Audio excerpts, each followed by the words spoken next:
What's going on, everybody? Welcome back. Welcome back. I'm just doing another solo show today, covering the NBA playoffs and what has happened so far. At the time of recording, we got Boston up 96-89. Orlando's putting up a good fight. They have kind of put up a good fight through two games so far. Jason Tatum, obviously out this game with the wrist injury. Got hurt last in game one, going up for a dunk, I believe. KCP kind of caught him. But yeah, it looks like Boston's going to win this one. And then at time of recording, we got Cleveland playing Miami game two, and they are up 93-78. So not too worried about that one. I think Cleveland gets the job done, and I think they continue the path to a sweep. But let's just start with this Orlando and Boston series so far. Through two games, it's not what I've expected from Boston. I'm going to be honest with you. I mean, Orlando's a pretty tough team in spurts. I don't really think that they're a championship contender this year. I think they're a year away from being a year away. They really missed Jalen Suggs, as you probably have seen with their lack of playmaking ability. They're reliant too much on Paulo and Franz. KCP hasn't shown up in the way that they really needed him to. Let me see if I can pull up this box score real quick.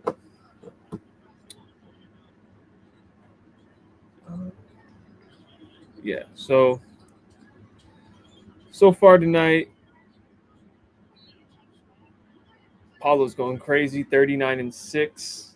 Wendell Carter's doing all right, but yeah, Boston's just pulling away. Every punch that Orlando throws, Boston counters, and they counter with even heavier blows. Well, something happened during this game.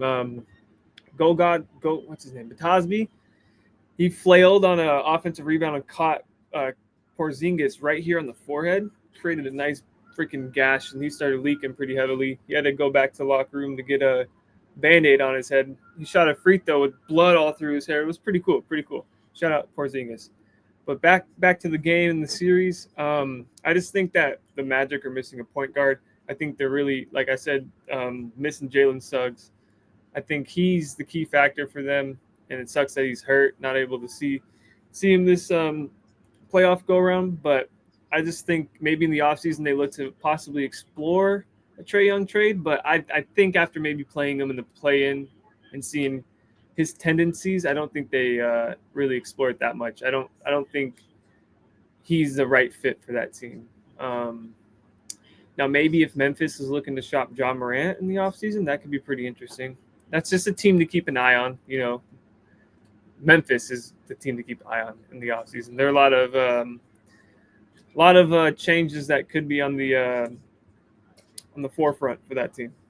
But yeah, so back to this game series, we got Franz Wagner going crazy, 21 points, 3 rebounds, 4 assists. So that's pretty much it, though, as you can kind of see. It's just Paulo and Franz. It's kind of been like that all season or all series. Anthony Black's contributing, but not consistent. Jonathan Isaac just doing Jonathan Isaac things, not really doing much. Cole Anthony, go in there and do something, you know. Yeah, so they're just missing this guy right here, Jalen Suggs. Goga, pretty solid big, but not really what you need. Wendell Carter, solid. But you go to Boston, even without Jason Tatum, they are just full team. You got Pritchard coming off the bench with 12 points in 29 minutes, 6th man of the year. I don't even know. Might have started this game. Shocking. I got home from work during the first quarter, so I missed the first half of the first quarter. And then Derek White. I love Derek White. I think he's so good, and I can't believe they got him for Josh Richardson. I saw a tweet the other day, or a post the other day of the trade, and I believe it was Josh Richardson and like a couple picks for Derek White. And at the time, I'm just like, oh, whatever, Derek White. You know, obviously this was the time San Antonio was kind of on the decline, pre-Victor, pre-hype. You know, now they're on the up and up and looking like a team that can contend in the next 5 years if everybody stays healthy. But yeah, so just seeing Derek White go to Boston and win a championship, and then even over the summer, people were not really on board with him joining the Olympic team. And when he played there in the Olympics, he made a lot of key plays, a lot of loud stops. And when I say loud stops, I mean very noticeable. Like you see Russell Westbrook do a lot of loud turnovers and bad shots. No hate to Russ, but that's why I feel like he gets a lot of hate because of the time when he decides to shoot these jump shots, or when he decides to try to drive it in and turn it over by making a pass that's just not there. He does it at bad times. But Derek White will make really good key 3-pointers, key stops, and he can just guard your best player. And same thing with Jaylen Brown and Drew Holiday as well. Jaylen Brown obviously going off because Tatum's not there, and he does it every night, even with Tatum. Not every night, but you get what I'm saying. I am not saying Jaylen Brown is only good when Tatum's not there. Porzingis doing solid. Love to see that. Al Horford, legend. Gotta respect Al. What was it? When he went to Philly, he looked done. When he left the Celtics a few years ago and went to Philly for like that 1 year, I believe it was, he looked done. He looked completely cooked. But now back with the Celtics, championship winner, and yeah, what more can you say? Probably a future Hall of Famer. Let me know in the comments. So yeah, just long story short, Magic in the offseason, look for them to possibly upgrade the point guard position or just the guard position in general. I think they really like what they got with Franz and Paulo. They may look to explore Wendell Carter trade. Just something's going to happen. That's a team to keep an eye on in the offseason, making moves, not fire sale. They're not going to do like a fire sale, ship everybody off. All right, and should we just cover this Cleveland Heat game while we're at it? I actually haven't watched this one. I've been watching a lot of this Boston-Orlando game. I watched game 1. Ty Jerome. What the fuck? I know he's been doing this all year for Cleveland. I'm not hating on Ty Jerome. I'm not also going to sit here and say that I've watched all these teams, all 82 games of these teams. That's definitely not true. I've only done that with the Lakers, but I definitely tune into a lot of the league. You got to. It's so exciting. But looking at Miami, Tyler Hero's he's fucking really taking advantage of the moment. What I mean by that is Jimmy leaving, he stepped up and really provided a lot for that team. As you see, 27 points, 5 rebounds, 5 assists, and the 27 points is not like it's consistent. He makes tough shots, and some of the shots he makes are like really tough shots. I'm talking like leaning threes, hand in the face, 3 seconds on the shot clock. Really impressed with the way that he's kind of matured and grown under the radar. I feel like, I feel like he's kind of under the radar, even though he's probably like what year 7-ish. I want to say year 7, year 6. But yeah, I like the player that he's developed into, and maybe Miami probably won't look to ever try to get rid of him unless the same thing happens with Jimmy. I don't really know if Hero has that same mindset, like all about himself, but we'll see. But that's just a team to also keep an eye on in the offseason as far as like making moves. I think that they're due for a big splash in the free agency. Wiggins, yeah, and Davion Mitchell. I love Davion Mitchell. The dude's a dog. Great point of attack defender. Can get after it, hustles, plays with effort every night, and talks some shit. How can you not like that? What do we got here from Duncan Robinson? 3 points. Fall off. And wow, Kyle Anderson's not getting any burn. Wow. Yeah, slow-mo is slow-mo. So, yeah. Oh, I guess we didn't check out, my bad, Cavs fans. We didn't check out the Cavs stats here. As expected, just well-distributed offense throughout the whole team. They are just fucking really good. They play really good basketball, and this is a 10-point game. It's Orlando's also a 10-point game, but that one's almost over. We got 8 minutes left in this Cleveland game. Let's see if during time of recording, let's see if Miami can make a comeback here. I'm gonna keep an eye on this one. I just have turned on the big TV, so let's go ahead and keep an eye on this. And yeah, so back to Cleveland. I really think Cleveland has a chance to take down Boston this year. I'm just looking at their team. You know, you get consistent 20 points out of Mitchell, consistent, we'll call it 15 points from Mobley, and the defense is there for Mobley. Allen just does his job. No, nothing more you can ask for him. Does his job. Strus is contributing tonight, 12 points. You gotta love it. And DeAndre Hunter, their key acquisition at the trade deadline. Glad to see he's working out over there in Cleveland. Ty Jerome, I was just giving you all the hype, brother. I was just giving you all the hype. 6 points tonight. Plus minus will probably say a different story. I bet you he has a pretty big, even though plus minus is a terrible stat, depending on who you talk to. I think Ty Jerome's probably doing what he needs to do tonight. How about that? And yeah. So it looks like their playoff rotation's pretty set. So that's pretty much it on Cleveland. I think they're going to sweep 4-0, even though Miami's going to keep it competitive in a little bit.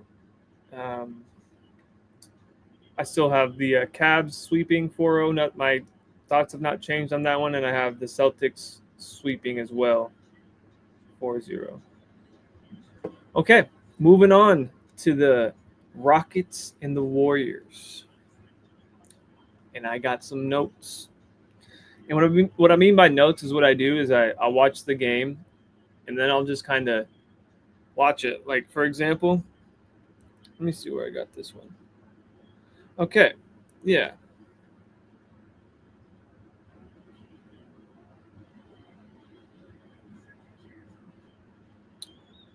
For example, Jimmy Butler. I just had Jimmy Butler question mark. Yeah, Jimmy Butler. Jimmy's really good at getting free throws. He's also good at scoring. You know, he picks and chooses. Not effort-wise. His effort's always there, but just offensively, you know, I think, and you should. It's going to be I have it going 7 this series. I have this series still going 7. Amen Thompson, like I said, the hype kind of faded a little bit after game 1. Curry went absolute fucking ape shit. Let me see. I got to get this. Bear with me, peoples. I got to try to get this. See if I can get these. I want to get the stats from game 1 pulled up right here.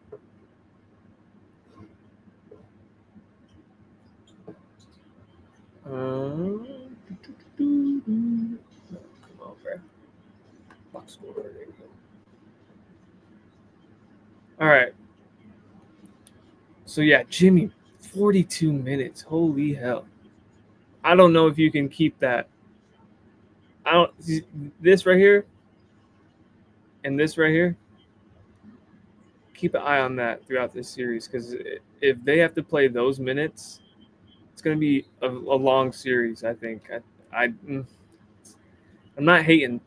And, you know, what I am hating on is this.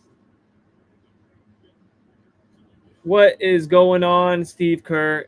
Are we just done with Jonathan Kuminga? Not but a month ago, he was in the rotation when he was whooping the Lakers' ass. I remember that game vividly. Yes. You know, and I get it. Santos is solid. You know, he plays with heart and passion. But you're telling me Kuminga can't get any burn over him? Not even 6 minutes?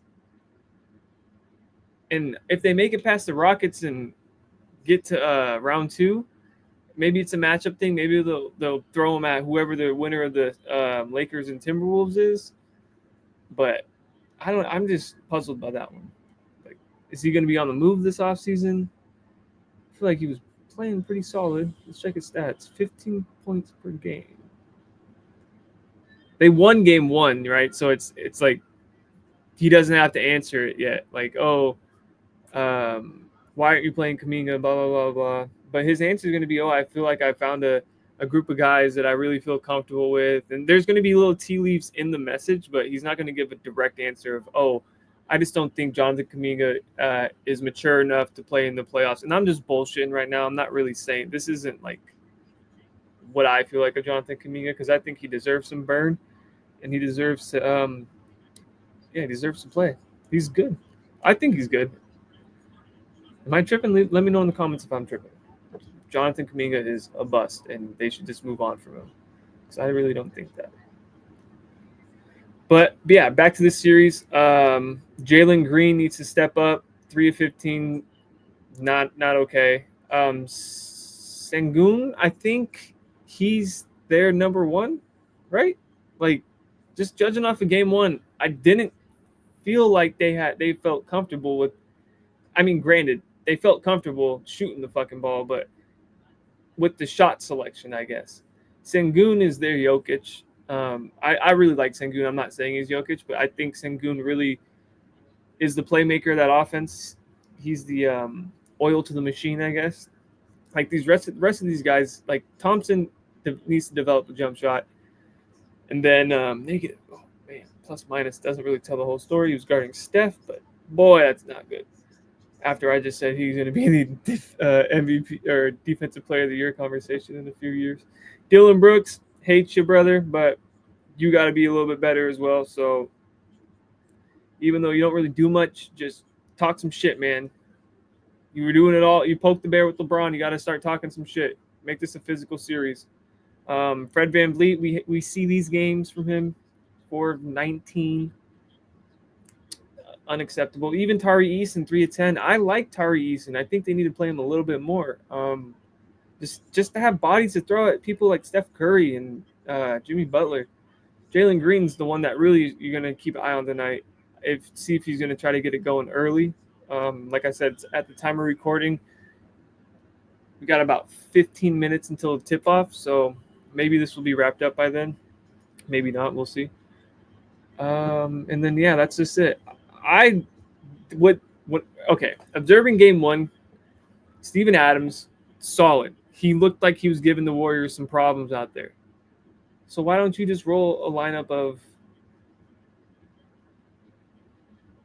Jalen Green, Thompson, Jabari Smith, Steven Adams, and Sengun out there? Why not? Even though Jabari Smith isn't really a 3, why not 6'10"? I just think that's how they have to play him. And then Dylan, obviously they're not going to make any lineup changes. I feel like it's going to be the same lineup, but I wouldn't be surprised. I want to see that lineup maybe tonight. We'll see. Like I said, Jalen Green, Thompson, Sengun, Steven Adams, and Jabari Smith. Or let Tari Eason get some more burn, man.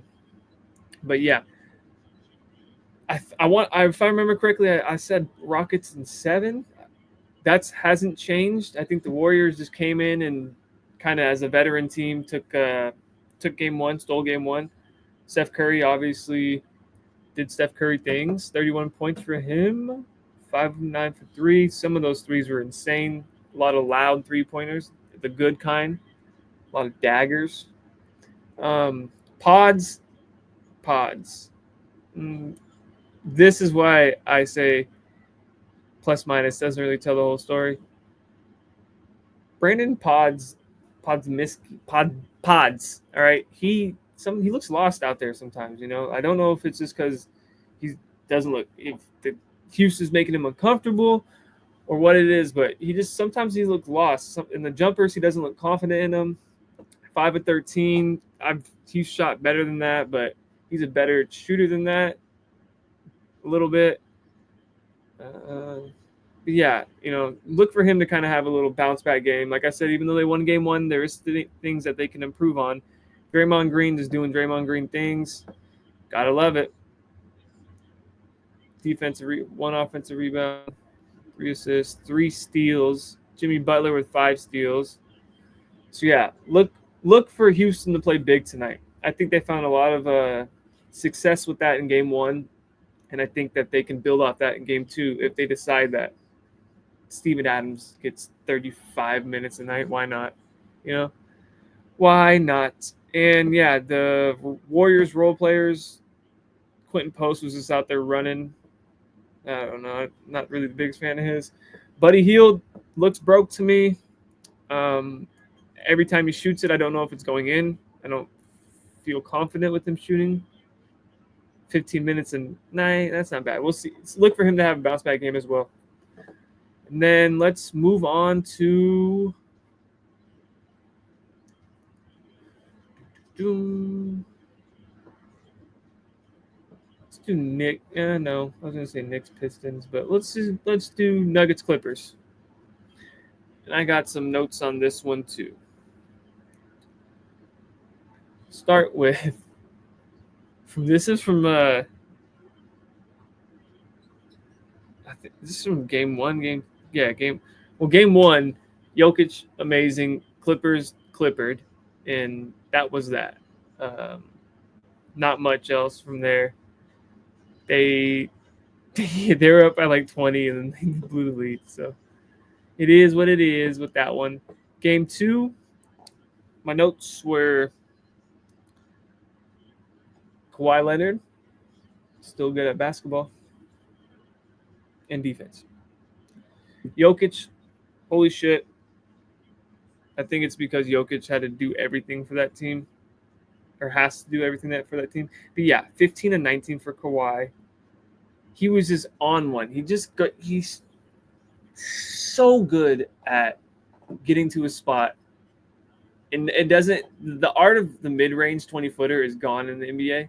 And he's just the master of getting there and getting the shot he wants and being able to hit it at a very efficient rate.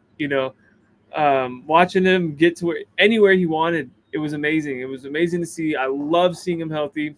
Like, wasn't the biggest fan of him growing up. I'm 30, so when I mean growing up is when he was on the Spurs going against the Miami Heat LeBron. Took some championships away from him, but hey, it's okay. He's developed into just a hell of a player and probably one of the biggest what ifs in NBA history. Like, what if he stayed healthy? Is he a top 15 player of all time? He probably is a top 15 player of all time, even without being healthy. That's a hot take right there. And we love those. Let me know in the comments below if you think Kawhi Leonard is a top 15 player of all time. I mean, think about it. 2-time NBA champ. Or no, 2-time NBA Finals MVP. Did it with the Raptors. One of the most iconic buzzer beaters in NBA history. He beat Kevin Durant. KD got injured that finals, but still, pretty impressive resume. I'm just very impressed with what Kawhi has done in the last 20 games of the regular season and these first 2 games of the playoffs. Look for him to keep it going, and yeah, this could spell trouble for the Oklahoma City Thunder if Kawhi keeps playing like this and can stay healthy. My boy Zoo. He's a monster, man. 6-10 shooting. 16 points. 5 fouls, though. He's playing pretty physical. Jokic down there, banging down low. 12 boards, 4 assists, 1 steals. No blocks this game. Interesting. Yeah. James Harden played really well. Not really. He actually shot the ball terribly. 7 of 17, 4 of 11. Turnovers. Yeah. It's all right game for James Harden. Not his greatest. But if they get one of them, if they can get either James Harden or Kawhi Leonard to go off that, or just try to cancel out Jokic for going off, this is why I think the Clippers win. Is because if they can cancel out Jokic with just one of Kawhi and James Harden going off, then that leaves you with the other guys. And they have a lot of other guys. They got Norman Powell, Chris Dunn, Derrick Jones Jr., Batum. Batum hit the dirtiest no-dip 3 the other day. Corner pass to him and no-dip where he just catches it and just shoots it. Beautiful. Ben Simmons even gets out there for 5 minutes a game and just runs around. Greatest is when he gets a freaking rebound and tries to take off for a fast break like he's back in LSU.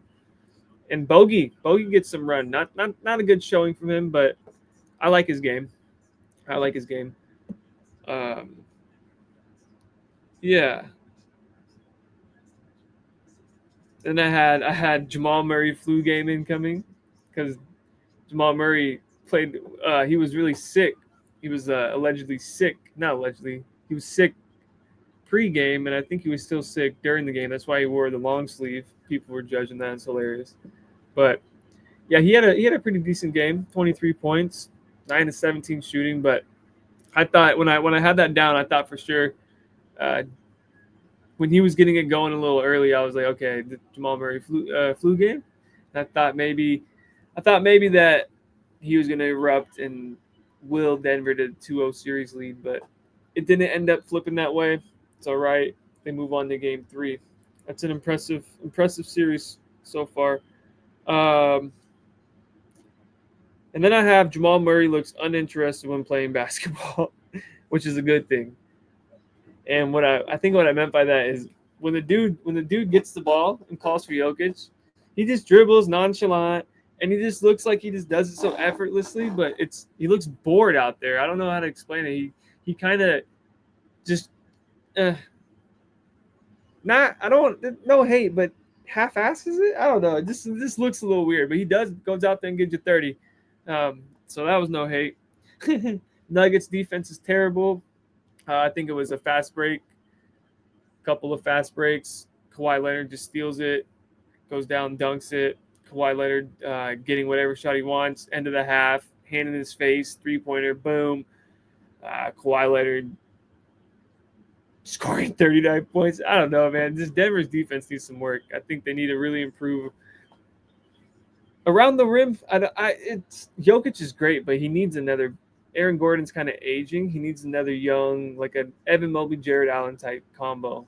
Um, even though that's unattainable with Aaron Gordon. But and then I have Russ is fun in spurts. Russell Westbrook, 5 of 11, 14 points. When I wrote this down, I want to say he hit a couple threes, he stole the ball, he was just getting the crowd hype, and he's fun in spurts. Like it's like, oh, this is old Russell Westbrook. They leave him alone or leave him wide open in the playoffs, and he shoots it, and he starts talking shit. Gets the crowd hype, gets the crowd into it. And that's just what I like to see. I love playoff basketball. I love to see when players really give a shit and really show their balls and what they're made of, man. Pause. Hey, yo. But yeah, what else do I have from this game? Oh yeah, how was Denver shooting a free throw? This was when Jamal Murray decided to pick Norman Powell up, and they had a little scuffle. I guess it's the NBA version of a fight, a couple pushes and stuff. But yeah, and then Denver ended up shooting a free throw after that. They called a foul on Norman Powell or something. It was really weird. It was really absurd. I didn't like it. But ultimately, I think this game does go 6 games. I want to say I said that in my preview. And I do still have the Clippers winning. Like I said, if the Clippers get either Kawhi Leonard or James Harden going off for one game, one of them needs to go off each game, and they win this game in 6 games. Because it's too much for Denver to handle, and Jamal Murray doesn't look like Jamal Murray like defensively. Like he can still score, but it's this defense that they really need. And right now, it's just not looking like they're going to do it. Michael Porter Jr. had a good game. He looked interested. I know there's a lot of hate for Michael Porter Jr. because people think that he doesn't look interested. He lacks interest when he plays the game of basketball. But yeah. All right.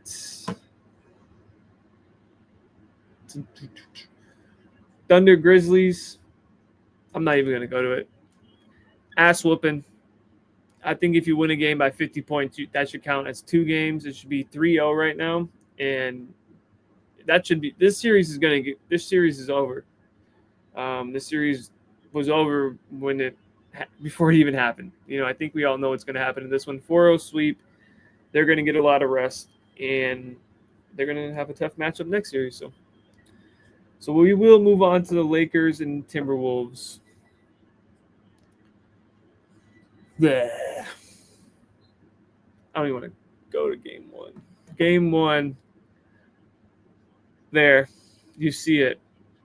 Terrible shooting game from Anthony Edwards. 8 of 22, 36%, 44% from three. The dude's a freaking three-point specialist. Really impressed with that. 22 points. Yeah. But it was the other guys in game one. You had Jaden McDaniels, UW, 11 of 13, 25 points, 3 of 3 from three. Julius Randle, 6 of 11, 54%, mind you. This is historic, terrible playoff performer Julius Randle that we are talking about. Who's really played actually really good these first two games. 16 points, 7 turnovers. Love that. Hated it in game one, though. Gobert, 1 of 2, blah, 24 minutes, fuck off. Yeah, but you see the pattern here. Mike Conley, 3 of 5. Talking about 88-year-old Mike Conley, 22 minutes of burnout there. 9 points. Cool. Fuck him. Dante DiVincenzo, 4, 9, 1 of 5 from 3. Dante, he's a dog. I like Dante. This motherfucker, Naz Reid. Man, he was just lighting us up in game one. God, fucking, I was just laughing to myself. You'd see him just catch and shoot, and the weirdest jump shot I've ever seen from a big man. It's just quick, and it was just going in. Nothing you can do about it. It's just one of those nights. Lakers came out, and they looked like they didn't want to play the game. They looked like it was just a regular season game in January, and that's kind of what happens when you just come out in game one. You look flat. You get your ass whooped, okay? Not much else you can say from the Lakers side. LeBron looked old, got blocked twice by one by Rudy, one by Naz Reid. He looked classic LeBron feel-out game, if you want to call it that. Yeah, I'm not calling it that. I think it was a wake-up call. It wasn't coasting. Let's see what they can do. Let's see if we can get our guys going, because you see nobody got going. Luka, 1 assist. That was not good. And I know I'm talking like this game, like game two hasn't happened yet, but just nobody was able to get a shot going. It was, I don't know if it was the nerves. Austin Reeves, you need to kind of snap back into it, my boy. You got to start hitting your threes.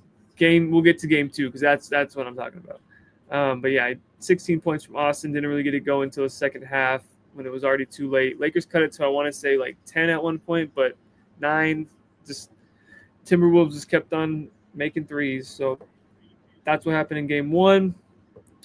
And then game two last night. Good game. Lakers come out. Oh, yeah. Back to game one. Lakers just looked soft out there. They were getting pushed around, bullied around. It was just not, they weren't playing with playoff intensity. Lakers crowd, fucking worst crowd I've ever seen in the playoffs. Like, if you go to a playoff game, it should be mandatory that you have to put the fucking shirt on, okay? I want to see yellow seats, a sea of yellow. Like when you go to all these other stadiums, OKC has all their blue shirts, their white shirts, their Houston Rockets have the red shirts, Just, I love that. That's playoff atmosphere, I just think it's really missing when you show up to an LA game. And it could just be that it's just priced out like the diehard fans, but whatever. Yeah, so game two, they played more physical. That was the story of game two. The Lakers came out, they kind of blitzed. Anytime Anthony Edwards got the ball, they kind of dropped back into his zone, I guess is what he was saying. It did look a little weird when he got the ball. The Lakers were kind of showing him different looks, and they played a lot more physical. They were going after loose balls. LeBron was just got a steal, stole it, went down on the fast break, scored it. He was hustling, continues to amaze me at 40 years old. Like, you just got to, all right, dude's out there hustling his ass off. He's going for rebounds, trying to box out 7-foot Rudy Gobert, playing defense, making switches, doing it on offense. And yeah, but we'll get to the Lakers in a second. You see a big difference for the Timberwolves last night. It was 3 of 11 from Jaden McDaniels after going 11 of 13 the previous game. Julius Randle continues to look good, 27 points. He's really who kind of kept them in it for most of the first half, even though it was like a 20-point game. Gobert, whatever, brother. Anthony Edwards had a little bit better shooting performance, I guess.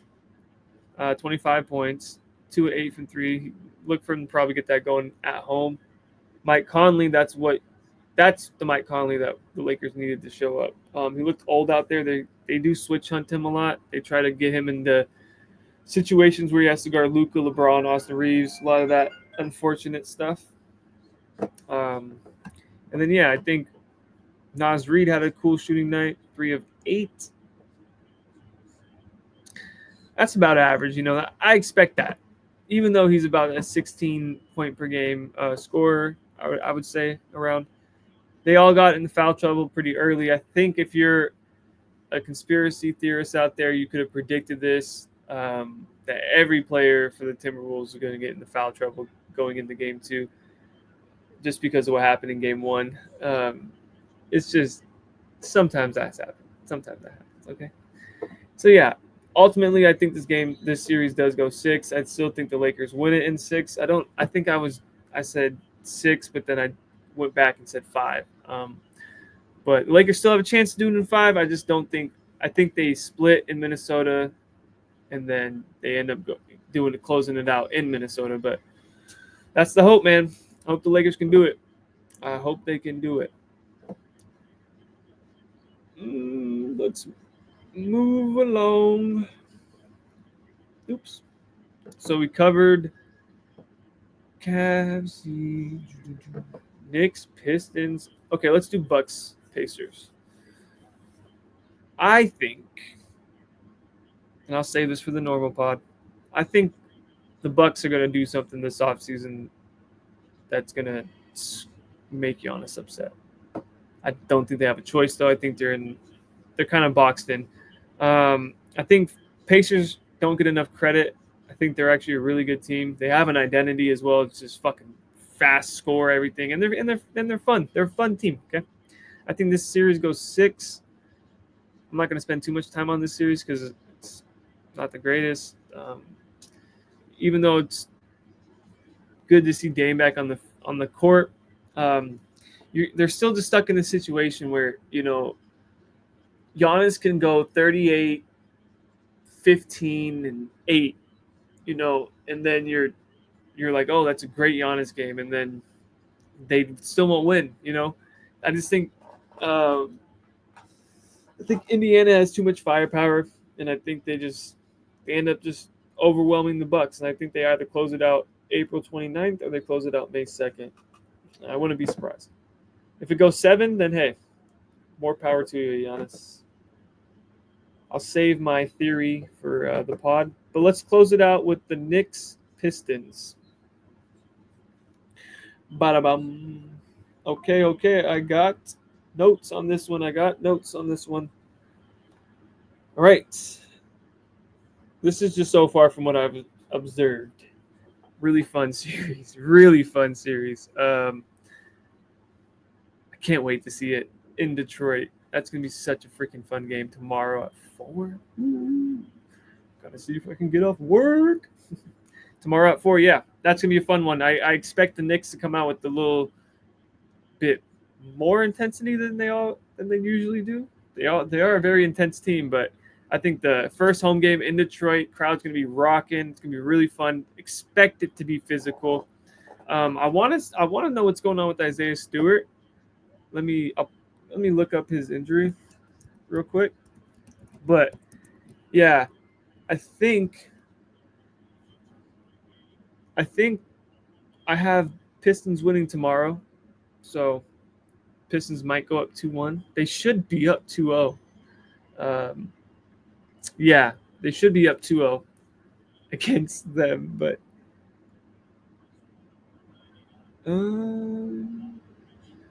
no update really on Isaiah Stewart's injury, so we'll see. And then I have Asura Thompson needs a jumper. Goes for his brother as well. Menace on the defensive floor. God, they're so good. So good. They're just athletic. athletic freaks. And then I put down there are the brothers the best athletes in the league. Um, I think so. They're freaks. I think if you watch this game tonight, the Houston Golden State game, keep an eye on Amon. Keep an eye on his defense on Steph. It's more specific. Should be a fun watch. And then same with his brother Asur. I think he's not. I don't know. Not hating, but he's not as good as his brother. Good as his brother, but he's still really good. And I think he's really good for this Pistons team. Just what they need. This adds to that like element of just being bad boys Pistons. But yeah, Jalen Brunson ? What's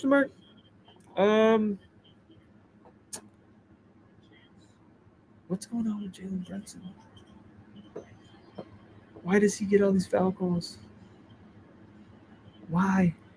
Why is it that he looks for the whistle? I feel like he looks for the whistle. Cleveland just wrapped it up. Cleveland has taken a 2-0 series lead, 121-112. Yeah, 37, 11 free throws. He looks like he's playing a little hurt too. And I don't know. The Knicks, I don't know. They don't have an identity. I don't know, man.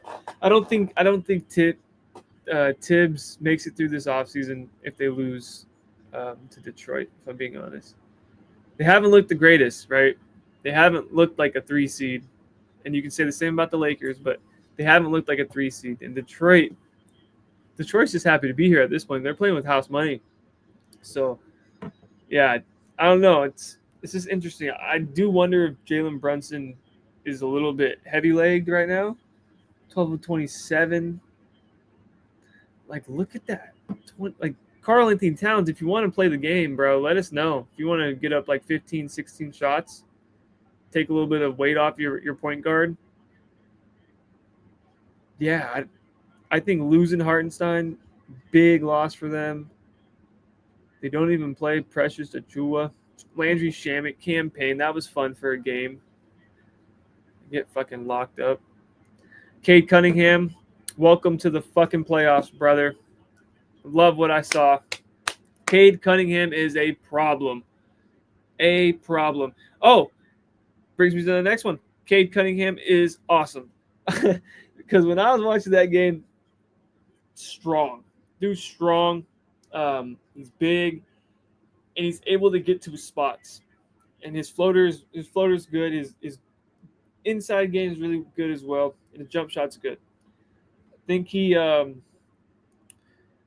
do a little bit more on the playmaking side. 3 assists. You don't love it from your point guard, but you do love the 12 rebounds. You love that. 5 turnovers, not the greatest. Jalen Duren, big motherfucker. 13 rebounds. You love it. He's big, physical, and 12 points. Love Jalen Duren, man. Love him. NBA needs to do something about the push-off and the guards driving right into the big man. I think that's what my Jalen Brunson question mark came in. Because I see a lot of this where the guards drive into the center or the big man on the floor, and then they create the contact, and then the defender gets called for the whistle. I just think it's really bad and ugly to watch, and it's not playoff basketball. Let him go. Let him go. If you're going to call that, then you need to call the offensive players for pushing off with their off arm every time. Like, what are we doing? What are we doing? And then I like Dennis Schroeder. Playoff time. I think Dennis Schroeder is awesome, dude. 6 of 10, 20 points. What else do you have there? No steals. It felt like he had steals. The motherfucker was on the ball, being a pest. And I think he really affects Jalen Brunson. I think he's annoying, and he's somebody who I really want on my team come playoff time. He reminds me of like a poor man's Rondo, but he's a pest. He's annoying. You hate him if he's not on your team. You love him if he's on your team. And yeah, I think Schroeder's awesome. I really appreciate his game. Malik Beasley, look for him to have a bounce back game as well. And Ron Holland. What do we think here? I think that's fucking insane. Tobias Harris, 43 minutes. Oskin was in. No, that's fucking insane. Maybe 5 minutes off of there and give Ron Holland a couple more minutes. But hey, that's my thoughts. But all right, guys, I'm gonna catch this Rockets Warriors game. But I appreciate you guys watching this, and let me know in the comments below what you guys think is going to happen the rest of the playoffs. Looking forward to chatting with the guys on this week's pod. And yeah, like, comment, subscribe. Thank you guys for sharing this. It's priceless. We really appreciate everything over here at Blank Space. Have a good night, guys, and Lakers in 6. All right, peace.